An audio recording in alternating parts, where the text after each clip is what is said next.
O presidente Lula sancionou com vetos a Lei de Diretrizes Orçamentárias de 2024. A medida, publicada hoje pelo Diário Oficial, traz as orientações para a elaboração do Orçamento Geral da União deste ano. E o repórter Afonso Marangoni está em Brasília e fala ao vivo para a gente sobre os desafios da agenda econômica desse ano. Feliz ano novo para você, Afonso. Boa noite. Boa noite, Luciana. Boa noite a todos. Feliz ano novo a todo mundo que nos acompanha. Bom, nesse dia de hoje, então, teve esse assunto importante, que foi a questão dos vetos à LDO. O presidente, portanto, sancionou esse texto importante, mas alguns pontos chamaram a atenção que ele decidiu vetar.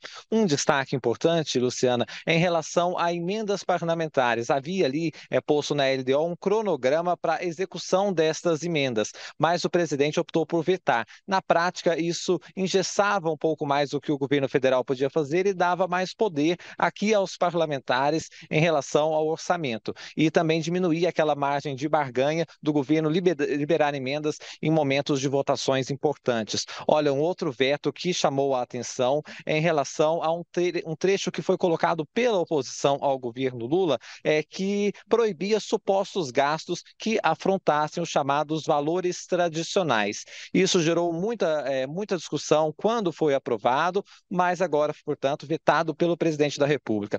Uma questão importante, né, Luciana, é que ainda há mais uma etapa possível, porque os vetos do presidente podem ser analisados, serão analisados aqui pelo Congresso Nacional e, portanto, podem ser mantidos ou derrubados. É questão da gente aguardar.